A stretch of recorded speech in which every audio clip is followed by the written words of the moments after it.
그 지역의 목자들이 밤에 밖에서 자기 양떼를 지키더니 주의 사자가 곁에 서고 주의 영광이 그들을 두루 비춤에 크게 무서워하는지라. 천사가 이르되 무서워하지 말라. 보라, 내가 온 백성에게 미칠 큰 기쁨의 좋은 소식을 너희에게 전하노라. 오늘 다윗의 동네에 너희를 위하여 구주가 나셨으니 곧 그리스도 주시니라. 너희가 가서 강보에 쌓여 구유에 누워 있는 아기를 보리니 이것이 너희에게 표적이니라 하더니 호련히 수많은 천군이 그 천사들과 함께 하나님을 찬송하여 이르되 지극히 높은 곳에서는 하나님께 영광이요 땅에서는 하나님이 기뻐하신 사람들 중에 평화로다 하니라. 천사들이 떠나 하늘로 올라가니 목자가 서로 말하되 이제 베들레헴으로 가서 주께서 우리에게 알리신 바 이 이루어진 일을 보자 하고 빨리 가서 마리아와 요셉과 구유에 누인 아기를 찾아서 보고 천사가 자기들에게 이 아기에 대하여 말한 것을 전하니 듣는 자가 다 목자들이 그들에게 말한 것들을 놀랍게 여기되 마리아는 이 모든 말을 마음에 새기어 생각하니라. 목자들은 자기들에게 이르던 바와 같이 듣고 본 그 모든 것으로 인하여 하나님께 영광을 돌리고 찬송하며 돌아가니라. 할례할 8일이 되매 그 이름을 예수라 하니 곧 잉태하기 전에 천사가 일컬은 바로라.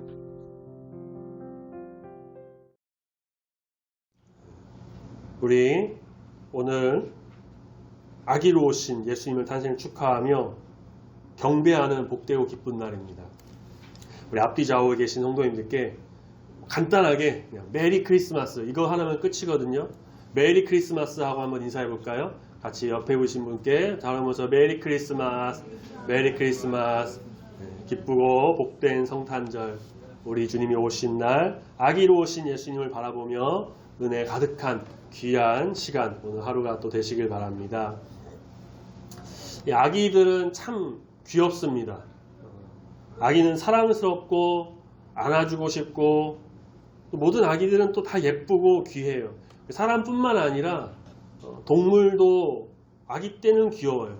심지어 맹수인 사자, 호랑이, 곰도 그 새끼 때는 다 귀엽습니다. 아까도 말씀드렸지만 우리 지난 주일에 와서 설교했던 곽호 목사님의 딸이 요즘에 애완동물로 도마뱀을 키운대요. 그래서 그 도마뱀 새끼 사진을 봤는데 그것도 귀엽더라고요. 또 도마뱀도 새끼는 귀여워요. 아기나 어린이들이 이 강아지나 고양이 새끼랑 또 같이 이렇게 아기 고양이 아기 강아지죠.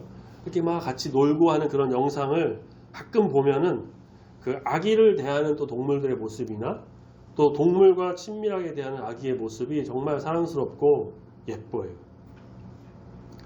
근데 사실 저는 이전에는 그렇게 아기들을 좋아하지 않았습니다. 제가 딱히 아기나 뭐 어린이들 가깝게 지낼 일도 없었던 것 같아요. 왠지 아기들이 저한테 오면은 막 무서워하는 것 같고 먼저 울기부터 하니까요.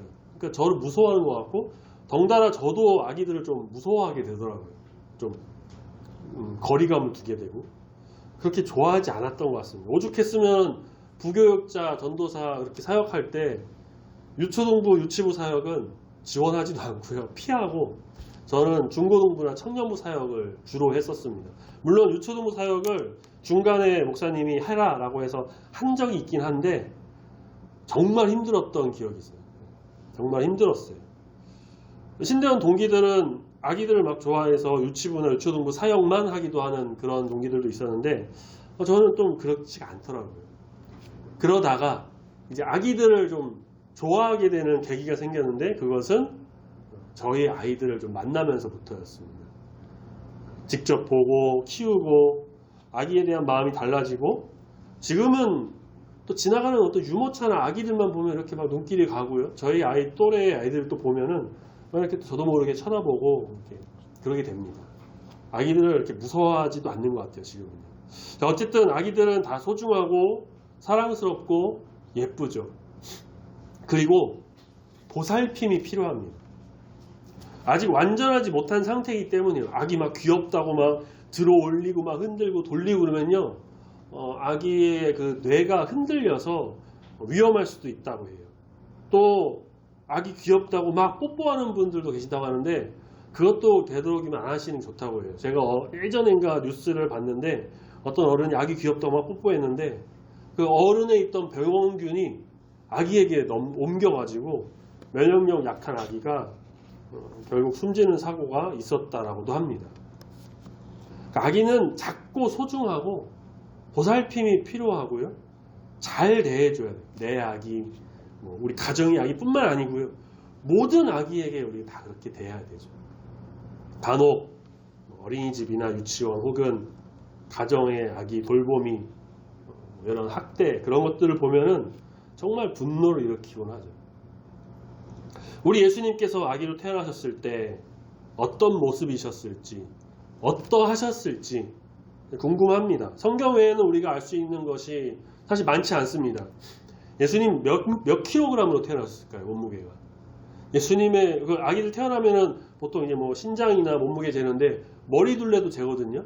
예수님 머리 둘레는 몇 센치셨을까요? 발바닥 모양은 어떠셨을까요?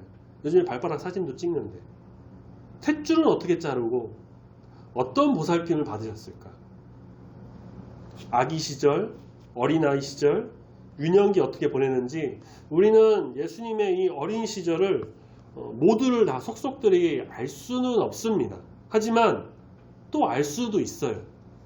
우리가 부르는 찬송가, 찬양, 또 복음서 말씀, 또 여러 가지 문헌들, 또 성장하시면서 보내신 그 예수님의 모습들, 구약 성경의 예언 등등으로 우리는 예수님의 그 아기 시절, 또 유년 시기, 청소년기, 또 성장하시는 그 모습에 대해서 좀 짐작하고 상상할 수가 있죠. 자, 그런데 우리 오늘 설교 제목 아기로 오신 그리스도, 아기로 오신 예수 그리스도. 왜 예수님은 아기로 이 땅에 태어나셨을까요? 예수님의 탄생에 대해서 천사들의 알림, 이른바 수태고지라고 하는데요. 들은 사람은 당연히 그 어머니 마리아였습니다. 물론 아버지 요셉도 듣긴 했죠. 마태복음 2장에 나오는 동방박사들도 예수님의 탄생에 대해, 예수님의 오심에 대해 알게 되었는데 이들은 천사가 나타나서 소식을 전한 게 아니었고요. 그들이 별을 연구하다가 어떤 큰 별을 봤는데 이건 왕이 태어나는 곳에 있는 그러한 별이다라는 천문학, 점성술, 여러 학문을 통해서 연구하다가 예수님께 경배하러 온 겁니다. 마리아와 요셉 외에 천사의 소식을 접한 사람은 오늘 본문 말씀에 나오는 바로 이 목자들입니다. 목자들. 당시 목자들은 가장 천대받고 소외당하는 사람들 중에 하나였습니다. 도둑이라는 오명을 좀 종종 쓰기도 했고요. 양이나 염소 등을 치는 일로 인해서 성 내부가 아닌 성 외곽에서 주로 지냈고 떠돌이 삶을 살면서 지내는 경우도 많았다고 합니다. 본래 이스라엘 유대인들이 유목민족인데 그래서 이 양치고 염소를 하는 목자들을 좀 존중하게 여겼는데 시간이 지나고 시대가 바뀌면서 천한 직업, 당시 사회에서 가장 낮고 천한 직업으로 그렇게 보게 되었죠. 그런 그들에게 천사들이 나타나서 예수님의 오심을 알립니다. 왕궁에 있는 왕이나 귀족도 아니고 종교 지도자도 아니고 제사장도 아니고 가장 낮은 자, 당시에 가장 낮은 사람이라고 할 수 있는 그들에게 오셔서 예수님의 탄생을 알리고 경배하게 합니다. 우리는 이것만 해도 사실 여기만 해도 큰 의미가 있다는 것을 알게 돼요. 바로 예수님께서 이런 낮은 자들을 위해서 이들을 사랑하시고 이들을 품에 안으시고 이들에게 큰 위로와 평안을 주시기 위해 오신 것이다 라고 하는 걸. 의인을 부르러 온 것이 아닌 소외당하고 힘들고 억압받는 자들, 죄인을 부르러 오신 예수님이다 라는 것을 우리가 알게 되죠. 천사들은 이들에게 말합니다. 10절 온 백성에게 미칠 큰 기쁨의 좋은 소식을 너희에게 전하노라. 큰 기쁨의 좋은 소식, 바로 우리를 위해 이 땅에 오신 아기 예수님의 그 탄생의 소식이었습니다. 11절 너희를 위하여 구주가 나셨으니 곧 그리스도 주시니라. 자, 그러자 하늘에서 갑자기 수많은 천군 천사가 나타나서 찬양합니다. 우리 14절 같이 한 목소리 읽어보겠습니다. 14절 같이 읽습니다. 시작. 지극히 높은 곳에서는 하나님께 영광이요 땅에서는 하나님이 기뻐하신 사람들 중에 평화로다 하니라. 아멘. 하나님께는 영광, 사람들 중에는 평화. 그렇게 천사들이 떠나가고 목자들은 천사들이 말한 대로 베들레헴으로 향합니다. 거기서 아기 예수님을 찾습니다. 그렇게 만난 아기 예수님. 마리아와 요셉과 구유에 누인 아기를 보고 천사들이 말한 그대로 있던 것을 확인하고 바로 그 예수님을 만나게 되죠. 목자들은 하나님께 모든 영광 올려드립니다. 찬송하고 아기로 태어나신 구세주 그리스도 예수님께 경배합니다. 동방 박사들은 마국간에 있던 예수님을 만난 게 아니고 이후에 좀 더 시간이 지나서 뭐 집이나 다른 어디 머물렀던 곳에 있던 예수님을 만났다라고 이제 학자들이 이야기를 해요. 그러니까 순서상으로 따지자면 동방 박사보다 목자들이 먼저였다라고 보는 것이죠. 누가복음 2장 1절로 잠깐 올라가서 말씀을 보시면 가이사 아구스도 당시 로마 황제죠. 인구조사, 호적을 명령합니다. 이를 위해서 자신의 고향으로 다 갔어야 했는데 그래서 요셉과 마리아도 고향인 베들레헴으로 향하게 됩니다. 이때 이미 예수님은 어머니 마리아 뱃속에 있는 상태였다고 해요. 특히 말씀해 보면은 6절에 해산할 날이 찼다고 하죠. 아기를 낳을 시기가 거의 다 되었던 거예요. 그런데 인구조사, 그것도 로마 황제의 명령이기에 갔어야 했는데 어때요? 이미 많은 사람이 몰렸던 거죠. 다른 곳에 지내던 사람들이 인구조사를 위해서 고향으로 찾아옵니다. 몰려들었어요. 7절, 영원에는 있을 곳이 없었습니다. 자, 그래서 우리가 잘 아는 것처럼 이들은 결국 마국간으로 가게 됩니다. 거기서 예수님께서 태어나셨고 강보, 포대기 같은 거예요. 그냥 포대기 같은 그런 거에 쌓여서 구유에 누이게 됩니다. 구유는 소나 말 등 이런 가축에게 먹이를 담아주는 그릇인데 큰 나무 토막이나 돌을 깎아서 이렇게 길쭉하게 파내서 만든 거였다고 합니다. 당시 무슨 뭐 병원이나 산부인과가 어디 있었겠어요. 그렇게 아기를 낳을 때면은 집이나 혹은 뭐 여관 그런 데서 낳았다고도 하는데 아이를 낳는 것을 이제 전문적으로 도와주는 소위 산파가 함께해서 혹은 가족들이 함께해서 아이를 낳았습니다. 뭐 지금처럼 이렇게 뭐 위생적으로 뭐 깨끗하지는 않았죠. 그래도 말이나 소가 있는 마국간이 구유보다는 나았겠죠. 그런 곳들이. 근데 예수님은 그런 산파의 도움도 없었고 깨끗한 집이나 침대, 뭐 가정집, 따뜻한 곳 그런 것도 아니었고요. 누울 여관에 자리조차 없어가지고 가축들이 있는 그런 곳에 그렇게 어머니 뱃속에 나와 근처에 있던 그냥 보이는 강보 포대기에 쌓여서 또 근처에 보이는 그 먹이통 구유에 누이게 되셨습니다. 이 어떤 면에서 보면은 이게 참 안쓰럽기도 하고요. 안타깝기도 해요. 아니 그래도 예수님인데 그래도 예수님 정도 되시는 분인데 조금 갇혀서 그런 상태에서 조금은 좋은 곳에서 좀 태어났으면 더 좋았을 것 같은데 라는 마음이 들더라고요. 그렇지만 예수님께서는 우리가 지난 몇 주간 주일 봤던 말씀을 한번 기억해 보시면 우리 죄를 대신 지시고 십자가에 달리시기 위해 우리를 정말 너무나 사랑하셔서 우리의 모든 삶을 이해하시고 공감하시고 함께 하시기 위해 인간의 몸을 입고 이 땅에 오셨으며 심지어 이 아기 때부터 이런 어려움과 힘듦 속에서 인간의 모든 아픔과 걱정 근심을 다 받아들이시고 함께 하시기 위해 그렇게 마국간 구유에서 태어나신 것이 아닐까 그런 생각을 해봅니다. 만약 좋은 집이나 편한 곳에서 태어나셨다면 그건 또 뭐 그거 나름대로의 의미가 있겠죠. 그런데 아마 이렇게 생각하는 사람이 좀 있지 않을까 싶어요. 좋고 편한 곳에서 잘 지낸 사람이 어렵고 힘든 우리의 삶을 어떻게 알겠어? 겪어봐야 알지 뭐. 그냥 안다고 말만 하지 진짜 겪어보지 않고는 어떻게 알아? 그건 안 되지. 자, 그렇다면 서두에 드린 질문을 다시 돌아가 볼까요? 왜 아기로 태어나셨나? 어느 정도 자란 성인으로 그냥 짠 나타나셔서 모든 사역 감당하시고 그렇게 하나님 뜻과 계획을 펼치고 십자가에 달려 죽으셔도 충분하지 않으셨을까? 왜 굳이 어머니 마리아 뱃속에서 10달을 우리와 같이 똑같이 지내시다가 여관자리도 없어가지고 마국간에서 구유에 누이게 되셨을까? 사실 그 이유는요, 이미 앞에서 다 말씀드렸어요. 예수님께서는 우리의 모든 삶을 공감하시고 이해하시고 함께 하시기 위해 아기로 이 땅에 태어나셨습니다.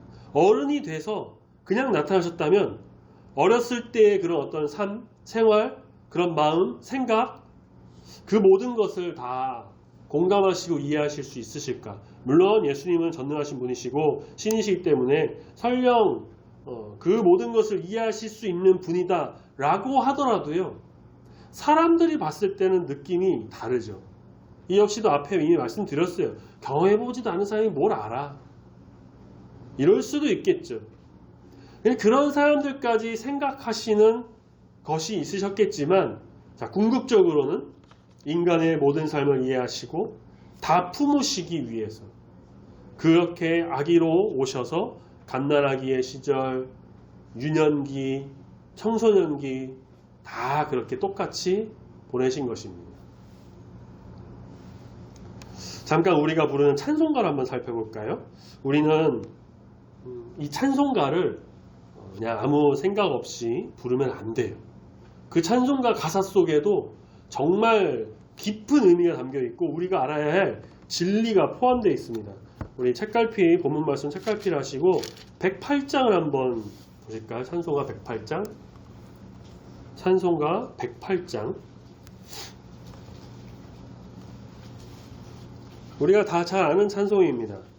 그 어린 주 예수 늘 자리 없어 그 귀하신 몸이 구유에 있네. 자, 오늘 설교 본문 내용이 이 찬송가 가사에 그대로 담겨져 있죠.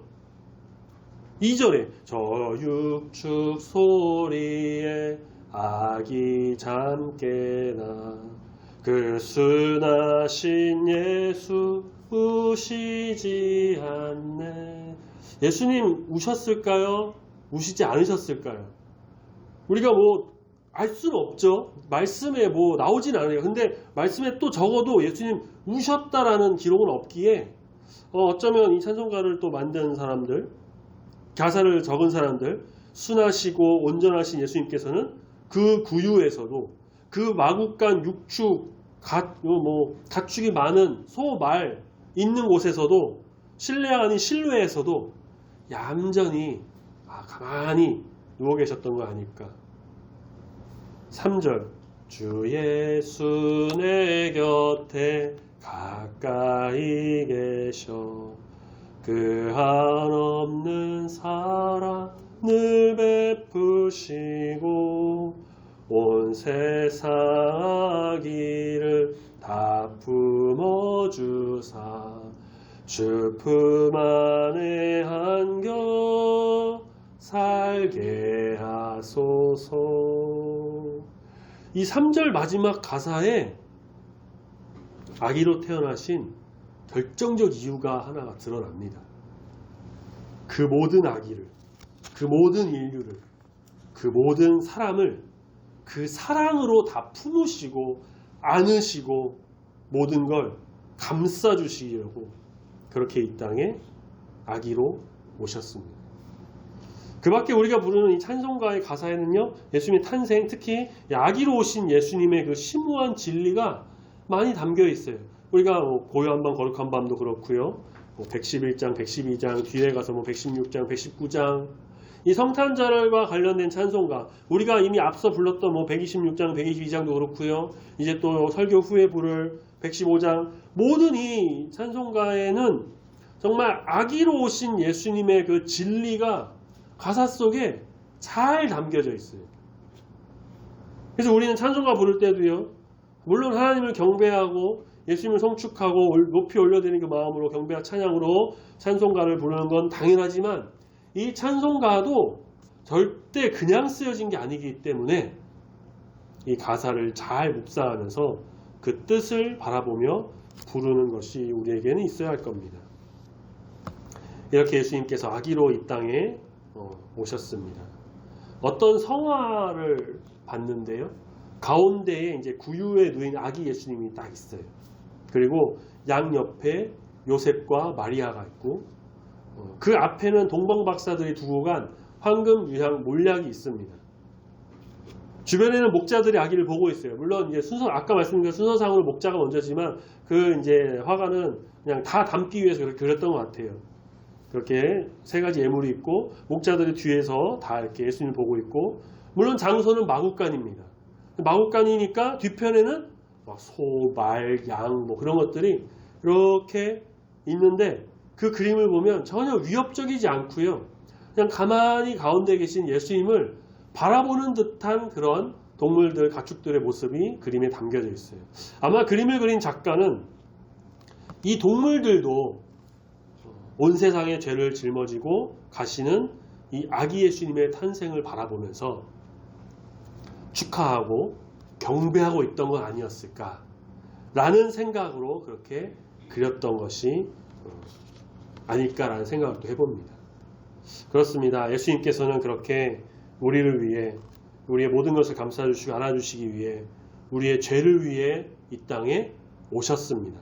그것도 아기로 오셔서, 아기로 탄생하셔서 우리가 겪은 그 모든 삶을 똑같이 겪으셨어요. 엄마 젖도 먹고, 처음에는 기다가, 그전에 뭐 뒤집기도 하셨겠죠. 기다가, 그리고 첫 걸음마로 떼셨을 것이고요. 그러다가 뭐 이유식도 먹었을 수 있고요. 점점 크면서 누가복음, 우리 본문 말씀 다시 돌아오시면요, 뒤로 좀만 넘기셔서 누가복음 2장 40절 말씀처럼 아기가 자라며 강하여지고 지혜가 충만하며 하나님의 은혜가 그 위에 있게 됩니다. 또 52절에 가면은 지혜와 키가 자라가며 하나님과 사람에게 더욱 사랑스러워 가셨다라고 합니다. 그렇게 유년기를 보내시고 청소년기도 지내셨어요. 예수님도 사춘기 같은 시절이 있으셨을까요? 요즘 뭐 소위 말하는 중2병 같은 거. 예수님은 그런 거 없으셨을 거예요. 그렇게 믿는 거죠. 예수님 당시 시대에 뭐 학교에 가거나 공부를 하거나 뭐 그런 게 흔한 일이 아니었기에 그냥 그때는 주변에 있던 어떤 학자들이나 랍비와 같은 선생들이 말씀을 가르치고 이렇게 할 때에 가서 듣는 게 다였어요.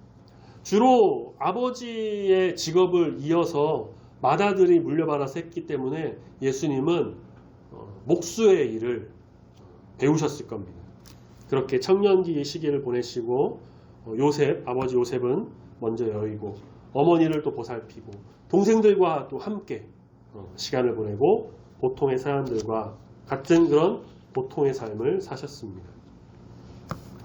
우리의 모든, 반복해서 말씀드리지만 우리의 모든 삶을 또 이해하시고 품에 안으시기 위해 이 땅에 아기로 오신 예수님께서는 그렇게 그 모든 삶을, 인간의 모든 삶들을 똑같이 다 겪으시고 때가 되어서 하나님의 주신 그 사명을 감당하기 위해 십자가의 길에 오르셨습니다. 그렇게 죽으셨지만 다시 살아나셨고 승천하셨으며 이제 우리는 다시 오실 그때를 기대하고 소망하는 믿음을 갖고 나아갑니다. 우리는 우리를 위해 이렇게 아기로 오신 예수님을 온전히 기리고 송축하며 우리의 눈을 들어 바라보는 참된 믿음의 성도가 다 되어야 할 것입니다. 지난 주일 저녁에 예배 시간에 요한복음 강의를 보면서도 말씀드렸던 건데, 영적으로 깨어서 영적인 눈을 들어서 영적인 눈으로 우리 예수님을 바라보며 나가야 합니다. 우리의 모든 걸 감당하시기 위해, 우리의 모든 것을 안으시기 위해, 모든 마음을 이해하시고 또 만져주시기 위해, 그 거룩한 손으로 쓰다듬어 주시기 위해 위로하시며 우리에게 찾아오신 예수님을 바라보며 오늘 우리가 이 성탄절을 뜻깊게 보내는 모든 중국의 성도님들이 다 되시기를 소망합니다. 아멘. 크리스마스는 늘 즐겁습니다. 교회에서만 즐거운 게 아니죠. 세상에서도 참 즐거워하고 기쁜 날이에요. 단지 그 즐거움이 기쁠 뿐이에요. 어떤 이들은 놀러 가기도 하고 해외로 가기도 하고 여행도 가고 그러는데, 또 크리스마스 때는 산타, 선물, 트리, 가족, 연인, 크리스마스 전날인 24일 어제죠. 크리스마스 이브라고 해서 그렇게 시간을 또 많이 보내기도 합니다. 교회에서도 이날을 그냥 보내지는 않아요. 크리스마스 전야제 행사라고 해서 많이들 해요. 우리 교회도 옛날에는 했었죠. 아직도 큰 교회에서는 많이 하는데 하지 못하는 교회들도 많습니다.